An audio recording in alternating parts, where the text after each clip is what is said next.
may appear a confusing blur of activity, each ant doing its own thing, but it can't be. Somehow the ants coordinate their actions so that large insects are overwhelmed, killed, and carried back to the base. Pairs is dying and my people are suffering. The money's still low, you should see how they budgeting. Watch what comes out your mouth. People are suffering. It's elementary, they want us all gone eventually. Pairs is dying, people are suffering. The money's still low, you should see how they budgeting. Pairs is dying, and my people are suffering. But the money's still low, they want us all gone eventually. What a guy living in this economy's like a robbery. The government taxing me when they owe me for my property.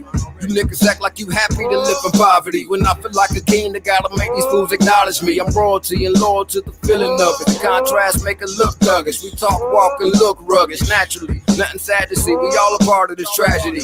I'm mad at you, so why you mad at me? We headed for the times of the 9, watch out 6. Sun cycle on the rise, moon cycle out the mix. Living on this planet of the snakes and the crucifix. Pardon yourself as I arc my way through, marching with my A-boom boom, making my debut. Like great balls of fire, nothing could save you in these replenishing times. I honor my dead, making my ancestors proud when it's off with your head. Does my pencil possess potential to change mentals? Yes. Show what you can in this pack with the essential less. What is essential to keep it the sharpest against you? Yes. What is essential to keep it like a temple? Blast, alter the temple, keeping the beat simple and fresh. While they whimper and rest, I'm intuition like the simplest gas. Into tradition, I'm on a mission until I transition to give the up and coming a better existence. I seen a beggar scorn reaching for a corner too. The older we get, it switches up the point of view, and they anointed you leader of the free world. Desolate minds refined to the B girl. The most benevolent is evident who I be. Graffiti on the wall, the crew Drew Ali. Zoo true I key shifting on the paradigm. Raise the vibration, then go prepare the mind. Define magnificent red gem. Dig deep, the omnipotent all-seeing. I just peep the game plan. I pray for niggas, amen. Fat Sharpie spray can, I made man. The suede vans, no street skating, no beat taking. For Pete's sake, he's a beast quaking, the scene shaking. No mistaking, the ants conquer the elephants. FTP, RBG, the rest development.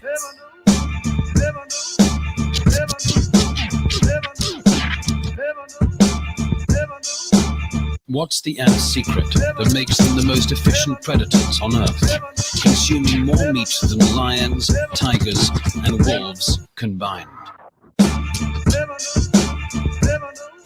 I'm way medicated, puff lying, lace sedated, and stay dedicated to culture that created the essence of the lessons now delivered in my presence. Kalonji called upon me, so now I pose the question: how is it that the blacks came in whips and chains, having nothing else to lose and everything to gain? Now niggas entertained for some whips and chains, a white dame and some pain. Is that shit not strange? It's kinda hard holding down your dreams when you blacking in America with institutions set to bury you 6 feet underneath dirt for depth deep. Disciples psychological when making those ends meet and needs be. A hand feeds the other teasers. Gather thoughts, grab the Gatling for good reason.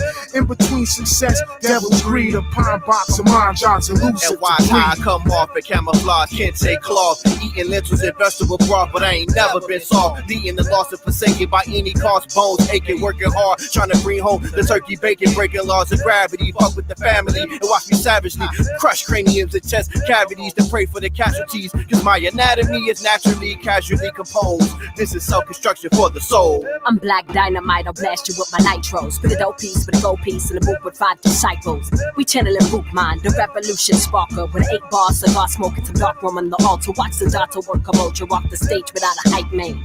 Electric verses turn the great crowd into light rain. Flood psyches with an ill beat, it's a brain food that's got high. Fly wisdom, called Starseed, the enlightener, that's Cyrock. 2012 and times are different yet the same. Nowadays the number of prisoners behind the cage outnumber amounts of those enslaved during the trades. And shit, we killing ourselves over what set you blame. Getting shot instead of hang. Nothing changed for the better except the cheddar of corporate profit to gain. The more money in pocket, the more people in chains. Night niggas who bang, destroy their main aim. It's all connected, form a web like an Onzi. It's the people, Siafu is the army. Start a top contender, oil plots a new agenda. They even breathe on the track, sucker MC for dinner. All that garbage I pinning, this right here's the ending. Words the venom, getting them wrapped in Egyptian linen. Coming for head this rapper, Kali will shake the rafters. Only thing standing after, walking natural disaster, rapture.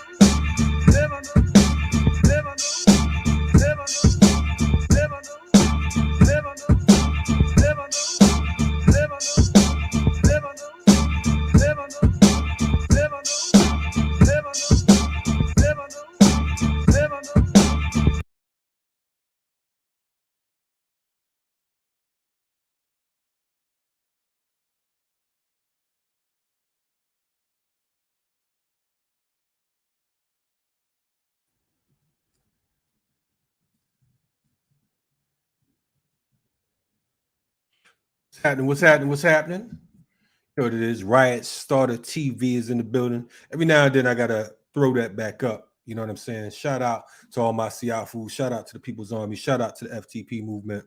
For those of you who are not familiar, that is the theme song from our film, our upcoming film, Organizing is the New Cool. We're still doing a little bit of work on it. We're looking to drop that in the winter, the first quarter of 2022. So make sure you stick around and check out Organizing is the New Cool. Make sure you go support it at organizingisthenewcool.com. That's organizingisthenewcool.com. Glad to see y'all back on deck again. I feel like I'm on this screen pretty often, which is kind of weird for me if you know me. But it's cool. We're here. If you haven't already, make sure you check out yesterday's episode of the RIOT Starter TV, in which you can see our main man Ward Churchill dropping jewels on counterinsurgency, COINTELPRO, AIM, the American Indian Movement, the BPP, so on and so forth. Next week, October 20th, we will be joined by members of the Black Panther Party to commemorate and celebrate the 55th year anniversary of the Black Panther Party. So make sure you check that out. That'll be next Wednesday, October 20th at 11 a.m. So make sure you stay on point with that. We have a few other things coming up this week. We have another interview popping off tomorrow evening at 7 p.m. with Johanna Fernandez and a few others. And of course, if you're in tune with Black Power Media, know that RIOT Starter TV, the remix, too many R's around here. The remix will be on deck tomorrow from 8 a.m. to 10 a.m. Anyway, today I wanted to bring in one of my Black Power Media, my BPM comrades, because of the fact that, I heard that she had a pretty dope book out. And the thing about Black Power Media is we have so many different broadcasters and programmers, and we almost forget that we work outside of BPM, and there's so much going on, and we kind of get pigeonholed into certain spaces and places. But what I wanted to do today is bring in the young gun, who happened to be the youngest person to drop on RIOT Starter TV so far, besides myself. She was cracking jokes on us last week, calling us her elders and all that type stuff. So we had to get at her. But I want to welcome you to the RIOT Starter. I was about to say remix, the RIOT Starter TV. I want to welcome our sister, African Esquire, Tierney Sheree. What's happening? Hello. Thank you so much for having me. Man, I'm glad to see you on deck, man. It's been, been hearing a lot of stuff about the book. We ain't hear about it through you, but it's cool. Actually, I did go on early on when it first came out. I did an interview with Dr. Ball, but like I said on the morning show, I haven't been probably pushing it as much as I should. I'm going to get on that before the end of this year, though. No doubt. I mean, that's cool. I mean, it's cool. Shout out to my main man, Dr. Ball, from I Mix What I Like, but it ain't RIOT Starter TV. Understand that. I know. You know what I mean? It's a whole different program. Mm-hmm. But, definitely, all that good work.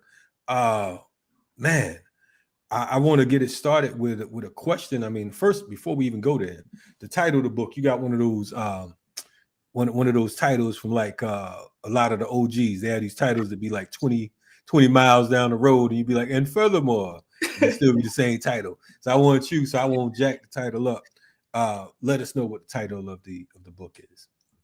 The title is Fostering False Identity, and you have to forgive me that the subtitle, I believe, is the of child welfare systems. Oh my gosh, I haven't looked at it in so long.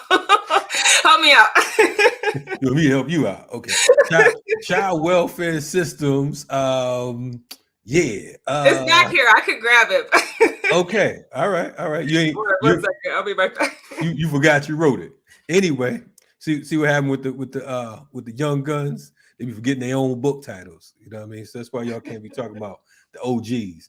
Anyway, she'll be back in a second. Craig Bardo, you asked, why am I on so much? Why now? I mean, what's up, man? I can't come on the screen. What's up? I mean, we can't. I mean, folks were saying I wasn't doing enough. Riot Starter TV. Now Craig talking about why I'm on so much. What's happening, man? You got a problem with me being on, brother? What's going on?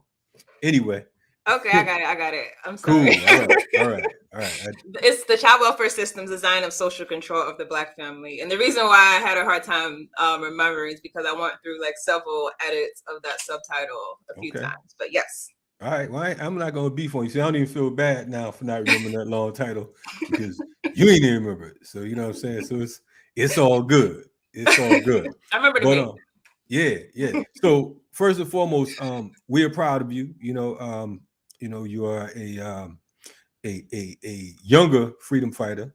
You know what I mean? So we definitely salute you for that. And that's not a jab or a diss, because I remember being in the space that you are, and all the OGs and elders. You know, they want to pat you on the head, and I'm careful by how I move because of the fact that I don't ever want to be that guy.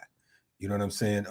If we could critique, you know, the generation under or even under you, the youth or whatever, we try to do it as delicate as possible because of the fact that, you know, there's different types of criticism. There's constructive criticism and there's antagonistic criticism. And unfortunately, as Africans, we're so often accustomed to antagonistic criticism. So we want to change that particular paradigm. But anyway, so the book. Thank you, by the way. That's an honor. It's an honor to hear. Yeah, it's all good. It's all good. So you're an attorney. What type of attorney are you, by the way? Currently, I'm a civil rights attorney. When I wrote the book, I was transitioning out of being a public defender, but representing children, not representing people accused of crimes, children who were inside of the foster care system. That was my position. Okay.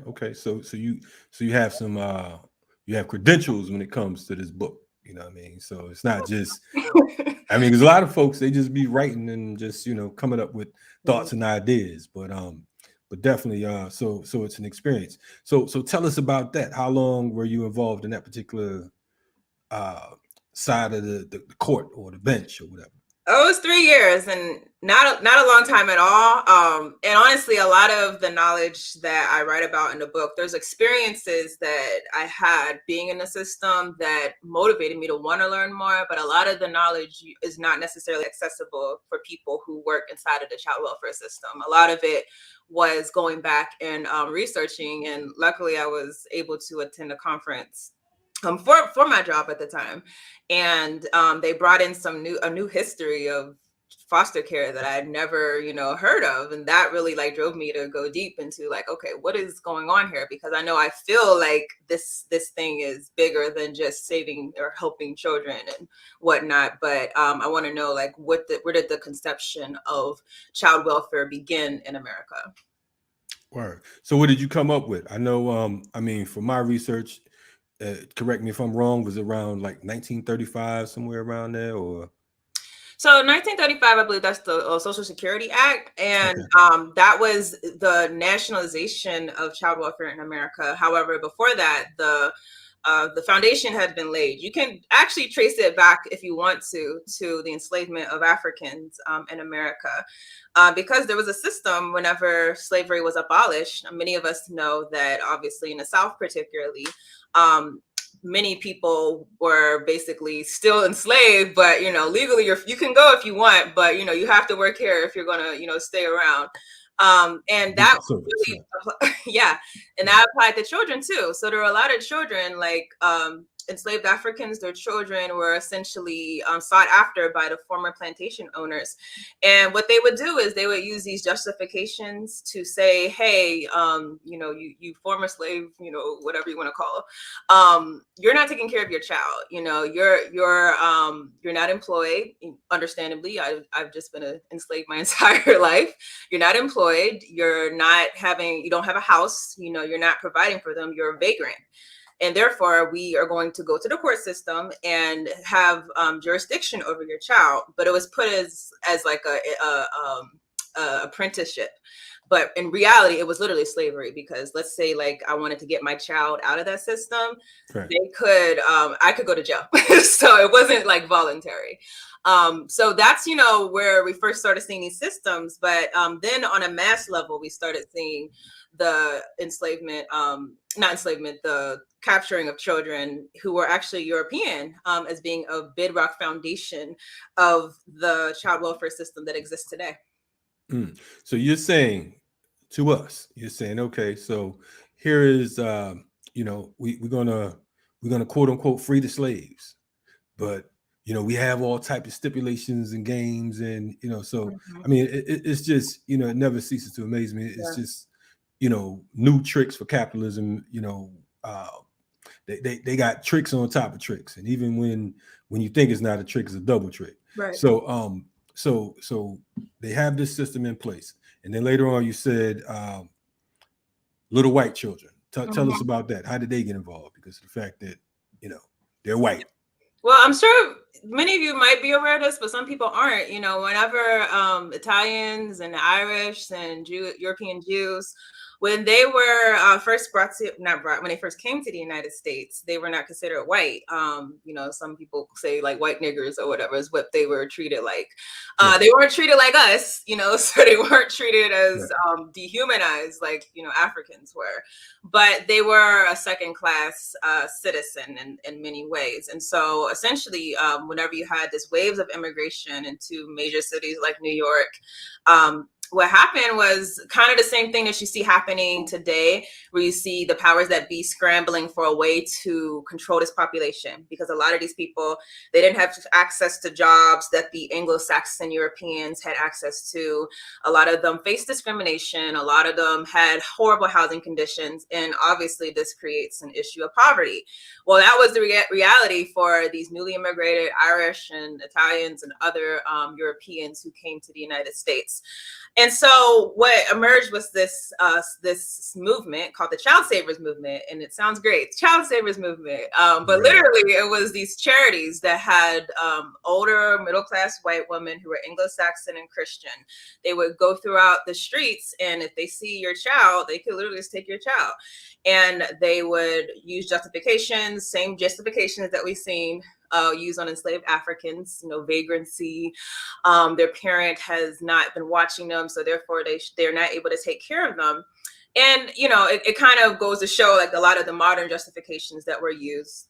And it's important to also emphasize it wasn't a matter of the parents are abusing them. At that particular time, child abuse was not a motivating factor for them to take your children. It was literally crimes of poverty. So, your child's not supervised. Your child might have stole something. Your child was begging. Those are reasons why they could take your child. And that was when you first seen the movement, this idea that we're going to intervene into the family first emerge in America. Wow. So they were like missionaries. They were coming to save the poor, ragged, wretched children who were outside, and the crime was they were poor. Yeah. Okay. Same thing. And there was also a man named Charles Lloyd Brace. He takes it to another level.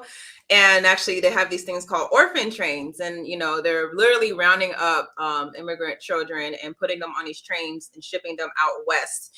And the idea was out west, that's kind of where it'll be civilized.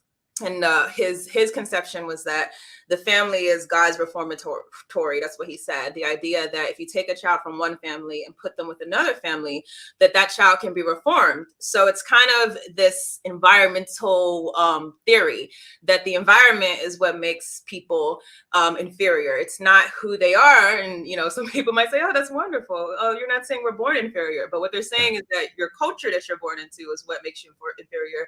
Your parents, your family.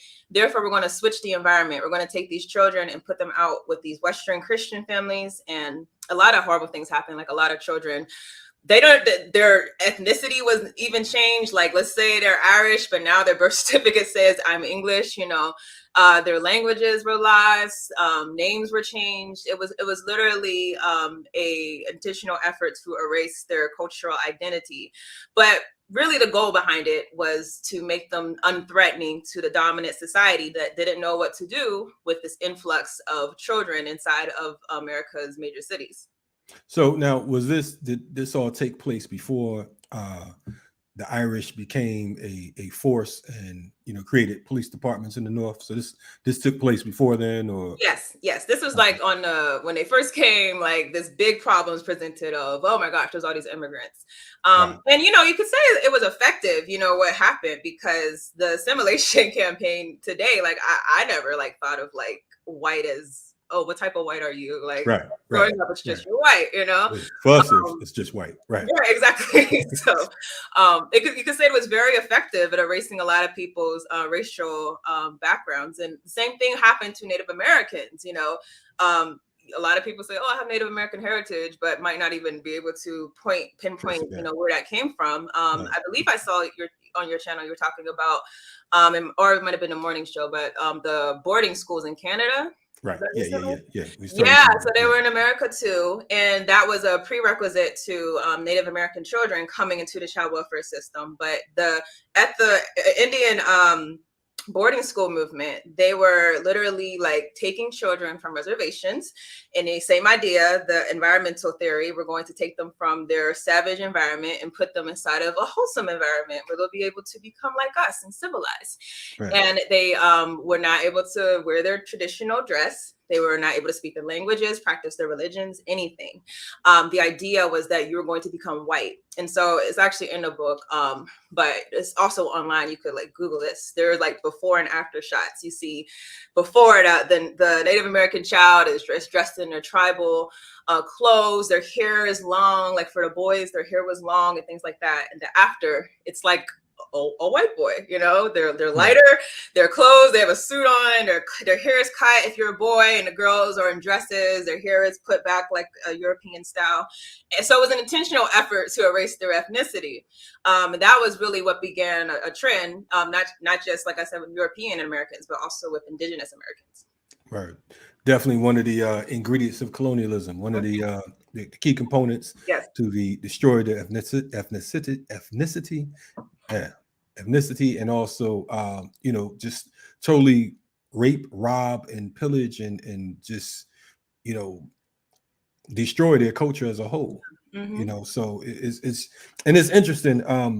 Aside from the indigenous folks here, a lot of these it's funny how a lot of these same quote unquote white folks from different countries, these different pale Europeans who came here and were treated bad, later on they gained power and they flipped the script on us. So the hierarchy of capitalism, it's like a food chain. You know what I mean? And ironically, we're the constant builders of this food chain. Yeah. Because if we're not building with physical labor, we're feeding and reinforcing capitalism through our through our spending, through our efforts, through our energy, so on and so forth. So that's a wild piece to it. I want to talk about the system, the welfare system now from a modern perspective. You know what I mean? So how does it correlate from the way it began to now? Like what are some of the stark similarities and what would be some of the differences? So one interesting thing, so you mentioned 1935, the Social Security Act. Essentially, the federal government started feeling like, hey, we shouldn't be taking all these white children from their parents. You know, let's have moms be able to keep their children at home. So they started doing these things called mother's pensions, which today we call welfare, but sounded so nice when it's mother's pensions. But essentially, nice. yeah, we're going to pay you, white women, to take care of your kids and everything. Well, eventually, Africans wanted to be able to get access to this. And that's really where you see a complete shift in the social services system. Not ironically, intentionally, I would argue, as soon as Africans started becoming a part of the social service system and the child welfare system, the system essentially becomes punitive. It's no longer about helping, it's about destroying. And so with this mother's pensions law, there was a movement by a number of Southern legislators that we want to keep Africans from accessing these pensions because we don't want to pay them, you know. So they essentially said, well, rather than trying to allow them to have access, we're going to create these rules that are going to disqualify them. So they created, some of us might have heard of like man in the house rules, where you can't have any type of man in your house, otherwise we'll take your children. A lot of qualifying rules for that. And the federal government took note of this and said, hey, I have all these rules. Like, if the family's that bad, then take the kids. And the Southern legislators said, okay, we'll take the kids. So, Square one. Right.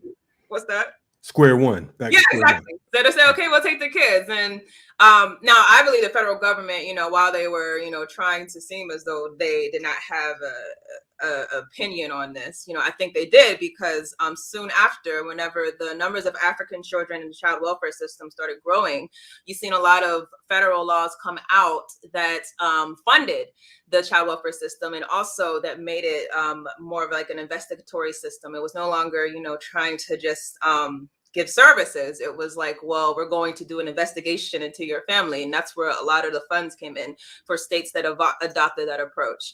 But, you know, to fast forward, like, yes, we have a more punitive system. And at the same time, Africans, obviously, we're dealing with a lot of things like Reaganomics. We're dealing with the war on drugs.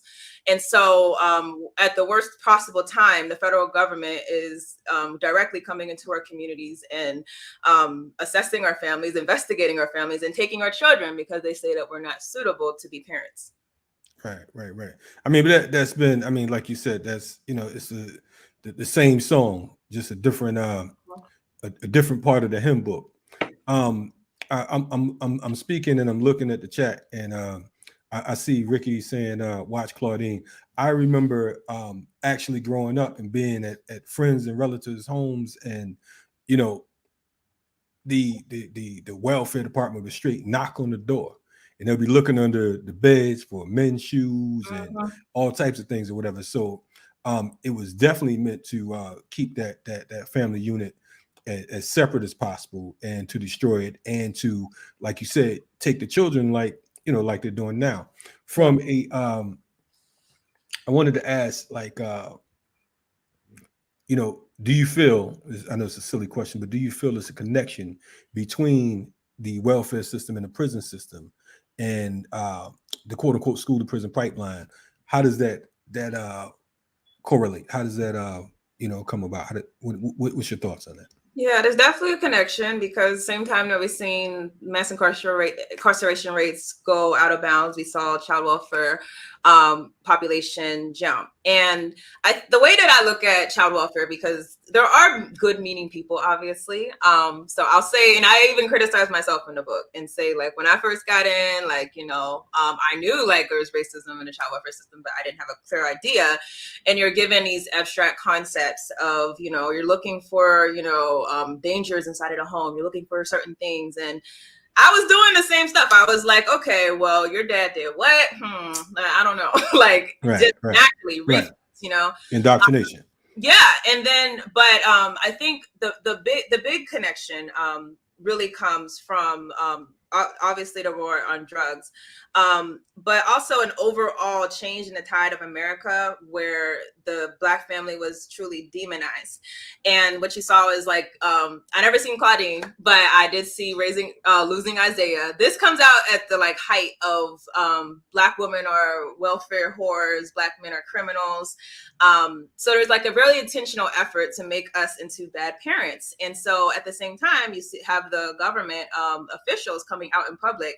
Newt Gingrich like literally said, well, we're going to cut these welfare laws. If you can't take care of your kids, we're going to cut welfare. If you can't take care of your kids, we'll just put them up for adoption. This is the type of language they were using. So I definitely think that there's a direct causal effect, because the same stereotypes that were used to demonize African men were also used to demonize us. And so I think the question now becomes like, now that the American society created this problem for African people, is the solution to just take children, even in the worst circumstances? Is that always a solution? Because a lot of people, they'll say, well, what happened to the child? Was the child abused? Okay. A lot of times things are bad, but you have to have a more holistic approach, I think.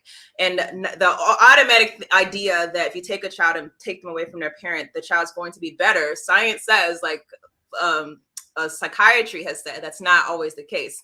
A lot of times children who were taken from their parents, whenever you follow them through life, because that's traumatic in itself, it's a huge trauma to family separation. When you follow those children through life, what you see is that those children, their prospects are just diminished. And they actually did a study where they seen children who were in similar circumstances placed back with their families, the dangerous families that no one wants to allow to raise their children. Those children actually had better prospects in life.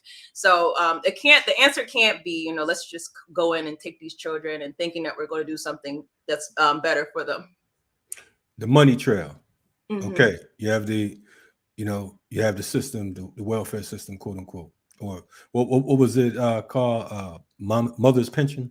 Yes. Okay, let's play crackers advocate. You have the mother's pension right now, right? Mm-hmm. So you decide that these children, they're in an unsafe environment because of the fact that this mother or these parents are struggling to feed their children. So now you want to take them away. Mm-hmm.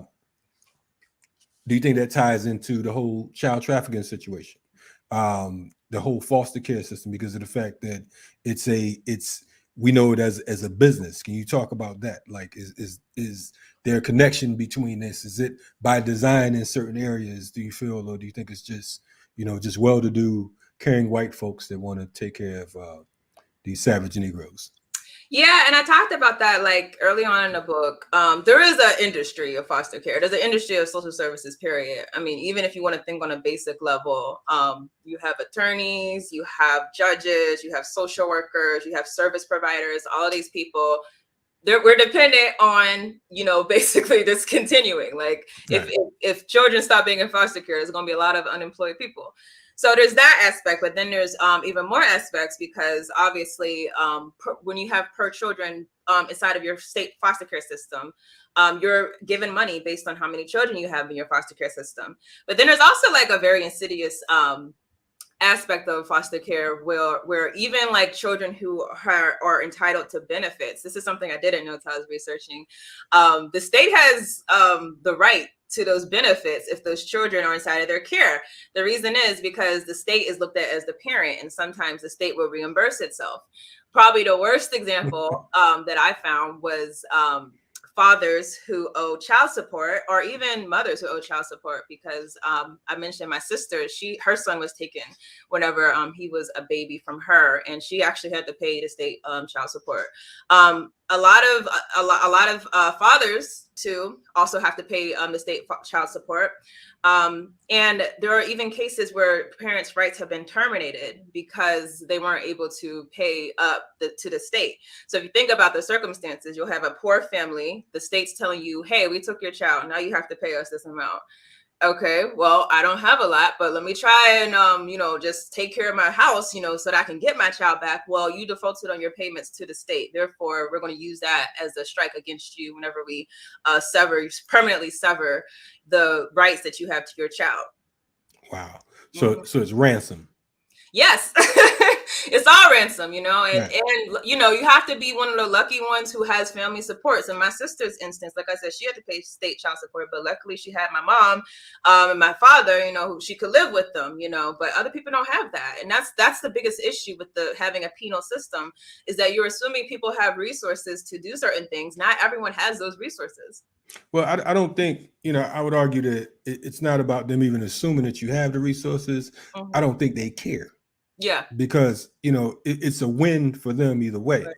Like you said, they're going to reimburse themselves. So it's like, you know, I'm going to cut myself this check, you know, for something I caused in the first place. Right. But I'm looking at this. I'm looking at the prison system to a degree is parallel to the welfare system and to the foster care system, because the fact that really it's ultimately all about money, and again, ultimately it's about the crime of being poor.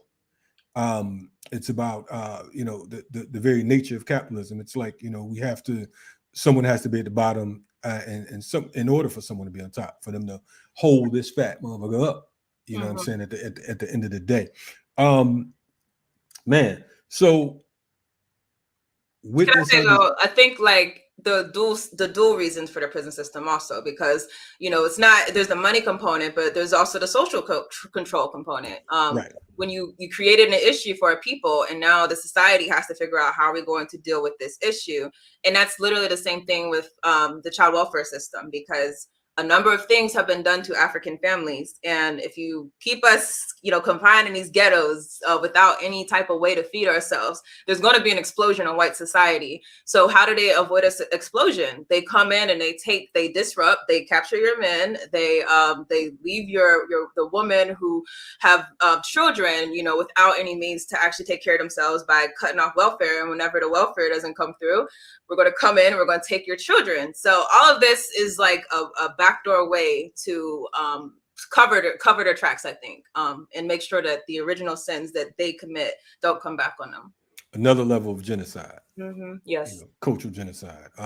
So when the light turned on in your head, I mean, you know what I'm saying, you're working in this system, you know, I'm sure you knew a little bit about it, but there were things that you didn't know. But when the light finally came on, you know, how did you deal with it? What were, I mean, yeah, were you still able to come to work smiling every day, or? Yeah, so the light came on, I would say probably about maybe a little before 2 years in, and it's around the time I was pregnant, of course. And so one thing that made the light come on for me, my father was a foster child. He aged out of the system, and I never really like dug into like, hey, like, you know, what happened? You know, I just was like, oh, I know you're a foster child. I know, you know, you don't really know your parents, and okay, whatever, you know, let's just, you know, move on. I started asking questions. I'm like, you know, so what exactly happened? When he told me the story, I'm like, wow. And when I went, you know, back and like was like, well, you know, how do you feel like not knowing your parents? And one thing he said that really stuck with me was, you know, his mother had significant mental health issues. He said, even with everything that my mom was going through, even with all the mental health issues, I would rather have struggled with her dealing with all the stuff that she was dealing with, rather than to have gone through what I went through inside of the foster care system. And I think that's the story for a lot of people.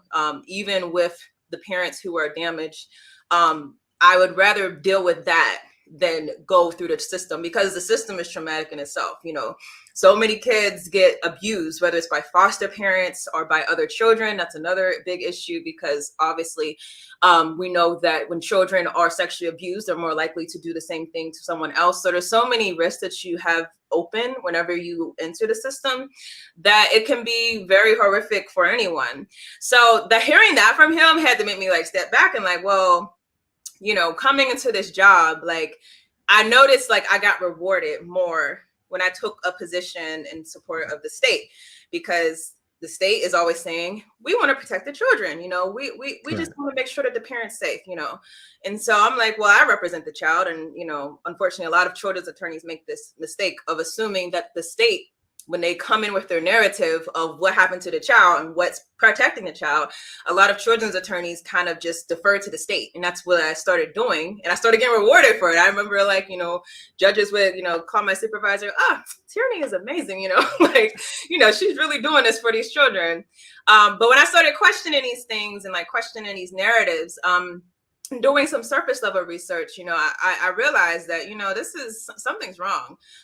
When you start hearing about fathers who, and I say fathers because I'm just thinking of specific cases, but this happens to mothers too. But when you start hearing about fathers, like, and the only reason why you're severing their parental rights is because they're in jail and they can't come to court right now because they're incarcerated. It's like, well, did he love his child? Like, did he have a relationship with his child? Like, are we going to go into that, or just on paper, we're going to assume that this is what it is? When you start seeing mothers who are dealing with opioids and, you know, it's a big stressor because they have all these kids and this drug addiction, you know, it's unrelenting. And the state says, well, we're just going to take your children and have them scattered all over the place. After a while, it's kind of like, okay, this can't be good for us. And ironically, you know, what happened is that I started taking positions against the state and started taking positions like, well, I wanted to see, you know, give the parents, let's give them another chance and stuff like that. But that's really where I would say the appreciation that was had by the judges, you know, for me started changing. And all of a sudden I became like the rogue attorney. So, and you're in the Jersey area, correct? Or are you in the city? I was in the Jersey area. Currently, I'm in Maryland. Okay, so you were working in Jersey. Was it the city or? I was first working Hudson County, and then I moved over to Newark. Oh man, so I'm sure you got stories galore when you talk about Newark in particular, because you know you're dealing with cases of inner city poverty, for lack of better words. Right. So I mean, the children, what were your experience with them? I mean, without you having to get into any detail that you know, cause issues. I mean, what was like? I mean, give us an example, a picture of like what was it like for a lot of these children that you had to represent? What were their? So one thing that I think is also like, I would say, damning on this whole idea of I'm thinking for the best interest of the child as an attorney is that, one, you have a separation. You have children who can vocalize what they want, and you have children who can't. In New Jersey, we're supposed to be completely child-led, meaning like whatever the child wants, we're supposed to advocate it for, even if we think it's crazy. And so that creates a dynamic, though, because whenever it's a baby or an infant or a toddler, they can't tell you what you want. And so in that situation, we have to try to figure out, well, what would the child want? And that's where you have someone putting in their own idea of, well, if I were that child, I would want to live with this nice middle-class family and this big, nice backyard. So whenever I would deal with children who are more vocal, that's where you do see like there's a real attachment to their parents. And the problem is we don't appreciate, you know, children who are not vocal having that same attachment. And it can be kind of, you know, of annoyance, I think, to some attorneys whenever you're dealing with a child that says, you know, I know my, you know, parents did this, I know my parents did that. I still want to live with them. I know that they're homeless. I don't care. I still want to live with them. And you know, in your mind, ain't no way a judge is going to send this child to live with a homeless parent. But, you know, you have to try to argue these ways. But whenever you go to the child that can't speak, you know, it's easy because you can just say, well, that wouldn't make sense. So clearly you must want this. And that's where the danger, I think, lies, because there's a lot of assumptions that children are affected by child separation at a certain age, and it's not true. In fact, they said, they founding, for example, whenever the children were taken from their parents, you know, with the Trump and putting kids in cages, a lot of studies were done, and they're saying like the reaction, the psychological effects of being separated from your parent, it's very traumatic. And yet the state has not taken any recognition of the fact that there is all this research. Instead, we are basically supposed to assume that a young child doesn't have attachment to their family. It's just, I mean, you know, listening a lot of this stuff, of course, you know, we're familiar with, we know, because of the fact that, I mean, it's one system of oppression, and it's the same program. Nothing changes. Rip people away from their families, You know what I mean? Scatter them across, the land. Speak for them. Tell them what they want. You know what I'm saying? Like, no, man, I want to be free. No, you don't want to be free. You want to marry my daughter. You know what I'm saying? As Imam Jamil would say. It's just amazing how when you look at it, it's like we understand it's one system that we're against, but at the same time, our response is so fractured. Mm-hmm. You know what I'm saying? We have so many different fights. You know what I mean? We have a fight fighting for the environment. We have some folks that are with PETA. We have some folks who are anti-death penalty. Yeah. You have folks who are, anti-poverty, so on and so forth. But the lack of a united front is the true issue at hand. Yeah. The book itself, what would you say out of everything you've written and everything you've studied, what would you say would make you most proudest of this book? And also, why should people get it? I mean, you was down with the system. Why should I buy your book? You know what I mean? I mean, what would you say? First I'd say I was not down with the system. I was a player in the system, and I think this kind of brings in an issue. Is a lot of us go into social services, or not even just social services, public interest. We think that this whole stupid narrative, honestly, that I can change the system. I'm going to go in. Now I heard people who are Black prosecutors say this, and I don't get it. But some people really feel like I can be a person inside of the system, and I could be the change agent. We have to dispel that myth. Yeah. It's a myth, and that's why I start off this book with systems analysis. If you are a threat to that system, the system would dispose of you. You wouldn't be there. Easily. Right. If you, as a Black prosecutor who wants to, reverse mass incarceration, if that's what your intention is, and the system intends to not only continue mass incarceration, but to make it worse, you're just going to get rid of you. It's right. Very easy.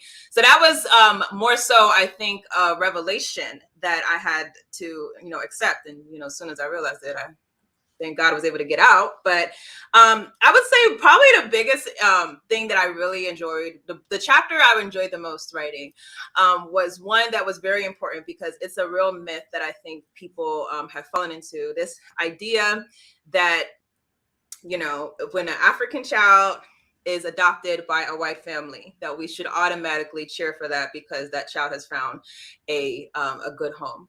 I go into depth in one chapter. We talk about the horrible tragedy of a number of some of you might have seen this. There was foster children who were killed by their white parents, and this is not at all the typical thing that happens whenever you have white people adopting Black children. But I wanted to use that story because there's a lot of the white savior complex that comes out through that. And a lot of the times you have people who are doing this, not because they have a good intention necessarily for the child, but because they want to feel that self-aggrandizing feeling, of I'm coming in to be the change agent for this poor, lonely Black child. And I'm the one who's going to reverse, and I'm going to take care of this crack addicted parent. And so there has to be scrutiny, I think, number one, on this narrative that some people just want to do good for children. But then on the other end, this idea that, let's say you are a good adoptive parent, is that necessarily good for the child? And there's a lot of research that a lot of children who are adopted by loving white families, and I don't just cite African children, Korean children, there's some other multiracial children, those children have speak directly that no, I did not have this is not, I love the family that adopted me, but this was not a good outcome for me. I'm constantly at war with my identity. And this is, the theme of the book, Fostering False Identity. They're trying to impose an identity on us. I'm constantly at war with my identity. I don't feel like I am who I am because I've grown up inside of this white society, and I have no way to uncover, like, what is my culture? Like, what are my people? How do they speak? There's also one girl who it was actually on Jada Pinkett's Red Table Talk, and she spoke about how her mother gave her up for adoption, and her mother was had a lot of drug issues. And when she meets her mother as an adult, and she longs to know her mother, you know, she says, "I feel uncomfortable when I'm around Black people. I Wow. can't. It actually makes me like feel a certain way." So we have to also look at that as another trauma that we're putting on children. So the trauma, obviously, the first trauma, you're putting them in these environments that are not suitable for families, and you're expecting them to thrive. The next trauma, you separate them from the family that they know. And then the added trauma of whenever there's an idea that we're going to put them with this family, they're going to be better off, you're actually going to further traumatize them by telling them that you are Black, but you're going to be raised with these whites in this white society, and everything is going to be well because you were raised in a good home. But you're going to have to confront the fact that you're African one way or the other. And a lot of times, whenever people get to that stage in their life, it's not a pleasant experience. So having that discussion, I think, was very relieving for me, because it's one of those things I hadn't necessarily, I felt like there was something that was being overlooked, but I hadn't necessarily been able to go into in my own work. That's wow. So your coworkers, you know, when you begin to question, you know, you're when you're speaking out against, you know, this particular system. I mean, how was that taken? Did they think you were bugging out? You was, you know, your braids was too tight. What was going on? They like, she tripping? What's happening? Yeah, so I must confess that by the time that I did become vocal, like I basically came back from maternity leave, like very different attorney. And that's the other aspect of having a child yourself, when you realize, wow, I make so many mistakes with my own child. Like, how am I going to be, you know, making decisions about someone else's child? I mean, there's some things that had I, you know, as I think all parents could probably admit this, there's probably one or two things that if you have it written down on paper in a court document, you're going to be like, oh, wow, you should take her child. So having that glance of, you know, being a parent and everything, you know, did make me start pushing back. So it wasn't necessarily going in with a megaphone, because I understand my environment. I understand where I am. This is not a revolutionary environment. This is still, if I understand it's a white supremacist system, then, you know, the things that I can do are very limited. But I did try to drop some knowledge, you know, about the fact that we should not be taking children's kids so quickly. I did fight back against some very aggressive state's attorneys. And, you know, unfortunately, a lot of times I did not prevail. But this is the system. And so it was more like a lesson that, you know, you really can't reform the system. And so the biggest thing I would say that I emphasize from the book is that it's really not for caseworkers or attorneys to do this work. It's really for us to do this work, because the quicker we organize around our families, the quicker that these systems will have something to really fight with. People in the system are limited, even though there's a lot of talk right now about, you know, abolishing the child welfare system. That's a very limited possibility, you know, for whenever you're in that position, versus when a community is making a very loud and bold stance that, you know, this is cultural genocide. What you're doing is an intentional effort to derail the African community. And I think the quicker we get aggressive with child welfare, like we have with other issues, I think we're going to see a different type of response from the state. Wow. No, that's heavy. I appreciate the fact that, you know, you mentioned folks talking about, you know, I'm gonna change the system from inside. I always run into these folks talking about, you know, man, I'm the spook that sat by the door. You know what I'm saying? And usually I'm like, man, you know, you just a nigga sitting by the door spooked. Yeah. You know what I'm saying? It sounds good in theory. You know what I mean? You know, we can't, what they say, you can fool some of the people some of the time, but you can't fool all the people all the time. Yeah. I mean, it's like this indoctrination is so heavy. You know what I mean? Even us, you know, proclaiming and declaring that we're African people, even with that as a contradiction at times, it's a contradiction that we're fighting because of the fact that it's difficult for us to shed these European ideas and ideals and moray and so on and so forth. And it's an ill thing, man. And I often wonder if most of us even know the extent of the colonization that we've been forced under. You know what I'm saying? I don't think most of us have any clue or any idea about the depths of this. I hear folks talking about, well, I'm just going to buy black. You know what I'm saying? And in reality, that sounds great. Mm-hmm. Me pressing some ink on a t-shirt don't mean you're buying black. Right. The thought and the idea might have been black, but if I don't own the means and the production, the distribution, and so on and so forth, then you're still not buying black. You're still supporting, someone else. And, we have to start somewhere. I remember when Dr. Clark used to say that we don't even have our own toilet paper. And then, eventually, folks end up making toilet paper. You know what I'm saying? But we still in some deep shit. Yeah. But definitely appreciate you coming on. How can folks grab the book since you didn't want nobody to know it was out? I did. Well, listen. You didn't even remember the title. Don't tell me you did. You're like, help me out. What's the name of the title? I'm like, look, you're gonna give me a percentage. Well, look, it is on Amazon, and I understand a lot of people have objections to Amazon. Unfortunately, I have not I did not find another publisher or another means, and maybe that's something for another day. If you are someone that has that objection to buying on Amazon, you can email me at africanesquire@gmail.com, and we'll work out an alternative arrangement. But yes, it is on Amazon for anyone who wants to find it there. Yeah, I mean, good. Definitely go out and support the book, and go to Amazon and get the book. Yeah, we all against white supremacy, all that. You know what I'm saying? I unite with that. At the same time, every last one of us on this internet, computer, phone, however you watching this joint right here, at this particular point, even though you're supporting this platform and program, you're going through someone else's means to do it. And so we're going to work to change all that. Yes, absolutely. Yeah, but let's not get too caught up in like, I don't do this. I don't, shut up. Just get the damn book. Trust me, I would love if any of you want to reach out to me and help me get off Amazon, emancipate me from Amazon. Hey, make it happen. But with something real though, don't come with no. I just came up with a new site, and our people be bugging. You know what I'm saying? Exactly. Yeah. I love y'all, but y'all be bugging sometimes. You know what I'm saying? And y'all know y'all be bugging, but it's cool. Y'all have issues, but definitely give us how can folks check you out on the channel African Esquire? Where do they get?